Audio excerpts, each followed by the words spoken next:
I'm here with Paul Kenny from the GMB Trade Union outside the Houses of Parliament on the day of the SafeGuard scheme launch. Paul, how do you think today went?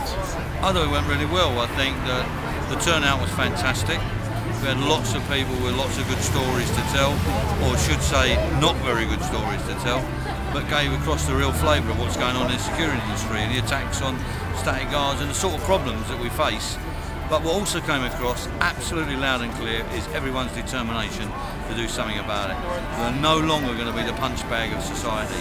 We're no longer going to be prepared to put up with attacks, verbal abuse. We are going to start making our voice heard, and heard big. What do you hope to do and achieve with the campaign itself in the long term? I think there are a number of strands that we're going for. First of all, we've got to raise awareness of people that, and I mean in the public side, in the police and in the judiciary. It's just not acceptable to assault people who are in the course of their work. It's just not acceptable to attack, punch, kick and harass people who are merely trying to do a public service.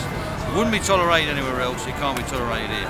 We need to engage as many employers as we can. There are some employers who clearly have got a commitment about doing something about this. We've got to make sure that the good employers are not penalised, so we target the bad employers as well. There needs to be minimum standards in the industry. It needs to be every single worker should have the right to guarantee that in the course of their work, if they are assaulted or if they are attacked, at least they won't have to worry about how they pay their rent, their mortgage or their family bills. So they need basic conditions like sick pay and so on. There needs to be industry standards. And companies and local authorities and elsewhere should look before they award contracts about whether those companies meet those standards. So if you like, a bit of a gold medal sort of standard for those companies that look after their staff. We can't carry on in a world where people think it's okay to physically attack people at work. People just trying to do a job in a supermarket or in a job centre or in a public building or looking after an important private establishment. They've got a role and a job to do, protecting the public, protecting the building, particularly in these difficult times security-wise.